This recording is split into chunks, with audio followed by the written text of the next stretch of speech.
Your social platforms essentially are your portfolio, your digital portfolio for brands when you're looking to collaborate with them. The first thing they're going to do is look at what you got going on. And if you don't have anything going on, like what they're looking at, they're not looking at anything, right? So give them something. And that may mean taking some time before you reach out to brands to get your house in order. Get all your affairs in order. Okay, Drake said it. Get your affairs in order. Good morning, good afternoon, good evening to all of you guys out there.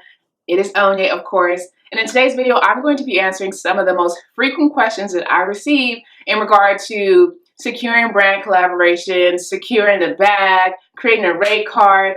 All of those questions that you guys have been asking, I want to answer all in one place. If you haven't already checked out my previous video called How to Become a Paid Influencer, be sure to check that one out because I did answer quite a few questions, but I did notice in the comment section that there were a few follow-up questions. So that is what this video is for. Bring you guys all the answers all in one place. All right, so without further ado, let's hop right into it. All right, so I've written down all the questions so I don't forget anything, and I'm just going to roll right through them as quickly as possible. If in the end you have additional questions, feel free to drop them down below. Maybe I can make a part 2. Who knows? Question number 1, is it considered a collaboration or a sponsored post if you receive a product for free? Yes. So I think there's some confusion about what constitutes a collaboration or a sponsored post, sponsored ad post. If you receive a product or a service in exchange for you doing something for that brand, it's a collaboration.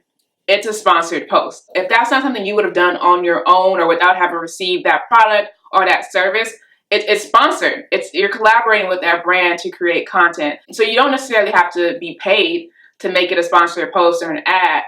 You literally just have to receive something. It could be a product. It can be money. It can be a service. All of those things fall under the bucket of a collaboration or a sponsorship. Is it good to collaborate for exposure? So let me give a little background on this. I know that a lot of brands, mainly smaller brands, and some big brands do it as well, they'll approach influencers or content creators and say, hey, we want to send you this product, or we want to do this for you. We can't pay you, or we're not going to pay you, but you'll get exposure to our audience or to such and such. You get your payment is essentially exposure. Is that a bad thing? Not always. I think there's several things that you should consider. Do you like the brand? Is a brand even big enough where exposure is a good enough payment for you? I'll give you an example. Let's say MAC Cosmetics approached you or Canon Camera approached you and they said, well, we don't have a budget for this campaign, but we'll definitely post you on our Instagram or on our Facebook. Those are both pretty big brands. And if you're posted on their platform and introduced to their audience, chances are you'll get followers or likes or something out of working with them. That to me is a decent exchange. I love Canon Camera. I love MAC Cosmetics. So exposure is a form of payment for me that I would be happy to receive. Now, on the reverse, if it's a smaller brand that maybe has like 50 followers and they're saying, oh, you'll get exposure, you got to ask yourself, exposure to what or to who? 50 people? That compared to like a Canon or a MAC or, H&M, it doesn't really, compare. So I think those are things you have to look at. If it's a smaller brand and you don't stand to really gain anything, then that's probably not a collaboration you want to enter into unless you just really love the products and you want to use them. Another question, when a company wants to collaborate, is it okay to ask for both a free product and payment? Absolutely. Absolutely. Receiving free product is awesome. Amazing. It always will be. However, sometimes it's not enough payment. You have to factor in your time when you're creating content, the money you spend to create that content, the time it takes to think about something creative to post, like writing the copy. So sometimes getting free product is not enough. And if you've assessed your situation, if you've come to the conclusion that, you need a little bit more than free product, say that.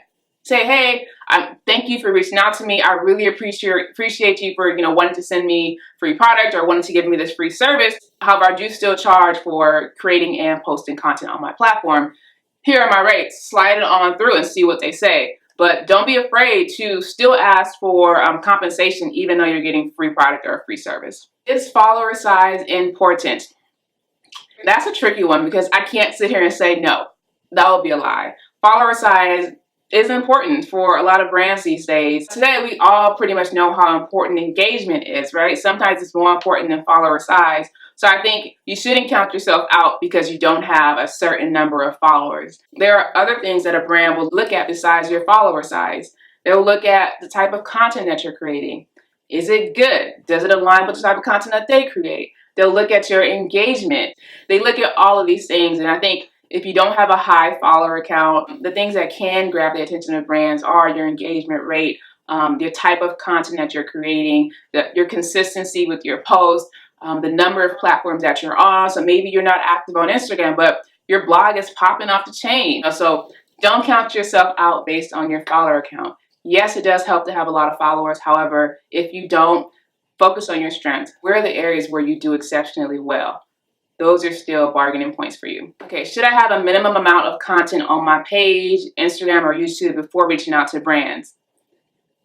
Absolutely. Now, I'm not going to tell you, oh, have at least 50 posts or, 50 YouTube videos, but you want to have something there. You can't reach out to a brand and say, hey, I want to work with you, and you have like 2.2 photos that are blurry and grainy. I can't see what's going on. You have a YouTube video from your, college class assignment. Like, come on, you got to give them something to look at, because your social platforms essentially are your portfolio, your digital portfolio for brands when you're looking to collaborate with them. The first thing they're going to do is look at what you got going on.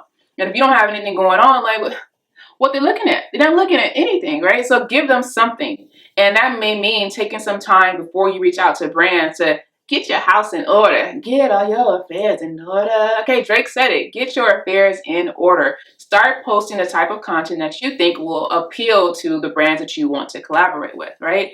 I'll use me as an example. I want to start working with Canon. I'm throwing it out there. I want to start working with Canon. So I've started researching videographers that I can work with to start creating the type of video content that will grab their attention. So it takes a little bit more legwork on your end up front before you even get to the table when you're asking a brand to work with you, right? So get your affairs in order. So this next question is one that I get a lot, and I just want to set the record straight on this one. What happens when a brand reaches out to you and says, I want you to be an ambassador, but you have to buy our product and we'll give you a 50% discount and you'll get commission or something like this? It happens far too often, okay? I personally don't even think twice about those type of propositions or collaboration requests. It's a bit odd to me. And these requests usually come from brands that don't even have a real presence, or you've never heard of them. And it's just like, how'd you even find me, really? So I don't think that for any collaboration, you should have to buy something to collaborate. Because at that point, you're not a collaborator, you're a customer, right? They're getting money from you. You're a customer, you're paying. You're not collaborating. Even though they're giving you a 50% discount, no, why aren't they giving you the product, in exchange for something? It doesn't make sense to me. And like I said, the brands that are usually pitching this are small. You don't have anything to gain from them. If they're trying to give you exposure, they don't have the audience to give you exposure, right? If they're giving you commission, if no one knows about the brand or their product, you're not going to be able to sell. You're not going to get commission. It's just, to me, a lose-lose situation. I mean, unless you're just some amazing salesperson and you feel you can flip the script and make some coins, I would say leave those alone. I don't even respond to those type of collaboration requests or emails. I leave them on red and go about my business. In addition to this one, I'm sure you guys have all gotten those comments on your Instagram from a brand like, oh my God, you look amazing. We'd love to collaborate with you. Come and DM us. No, leave them on red. Okay, let me tell you, they know where your DM is. They know how to find your email. Why are they leaving a comment under your post to go and DM them? Trash, ignore, leave it on red. Is it okay to buy a brand's product to promote? I think it's perfectly fine. So how does this differ from buying a product 50% off? In the previous scenario, these are usually unknown brands that I think are just trying to get money from you. Whether you sell their product or not, they're just trying to get you to buy their product for 50% off. And as an added bonus, you might post about it. Whereas when you identify a brand that you actually like, dare I say love, and they haven't reached out to you for a collaboration, but you want to get on their radar, buy their product. Buy it. You already love the product, so it's not like a stretch or a reach. Buy their product. Start posting about it. Do your research. Look at their social pages. See the type of content that they're creating, and make sure that you're creating content that kind of aligns with that. Start tagging them. Find out about their branded hashtags. Include that in your post. Do what you can do to get on their radar. I don't even see an issue with like shooting on your post. Say, hey, you know, I'm really loving this product. I just posted about it. Check it out. Don't go crazy with it because you don't want to be seen as a psycho, okay? Just everything in moderation. But it is totally okay to buy a brand's product and post about it, especially if it's one that you love. The aim here is to get their attention and to get on their radar. Another question that I receive quite frequently is, how do you create a rate card? I created an entire video on this, so I'm going to link it here. Please go check it out, a full dedicated video. So I'm not going to get into that in this video. I did have someone ask me, is it okay to mention that your rates are negotiable? Now, everyone has their strategies for negotiating rates. I personally do not mention that my rates are negotiable. Not off the bat. I usually just say, here are my rates, and I'll wait to hear back from them. In this game of being an influencer and content creator, everything is negotiable. So there's no need to say it. It's one of those unspoken things. It's in the air. It's in the air somewhere. You don't have to say it. Just let it be. Let it be. Okay, who should do the reaching out? Is it okay to reach out to a brand, or should you wait for the brand to reach out to you? I think it can go both ways. Yeah, in an ideal situation, brands will be, you know, knocking down your door, flooding your emails, all that good stuff. But oftentimes that doesn't happen, even for bigger influencers. When I was working at Wet n Wild, I had big influencers pitching to me, pitching to us at Wet n Wild. So it really is up to you. If you're having a dry spell, reach out. It definitely couldn't hurt. This one is specifically for like smaller micro influencers who may not be on the radar of very many brands right now. Pitch yourself. Pitch yourself. Like, a closed mouth does not get fed.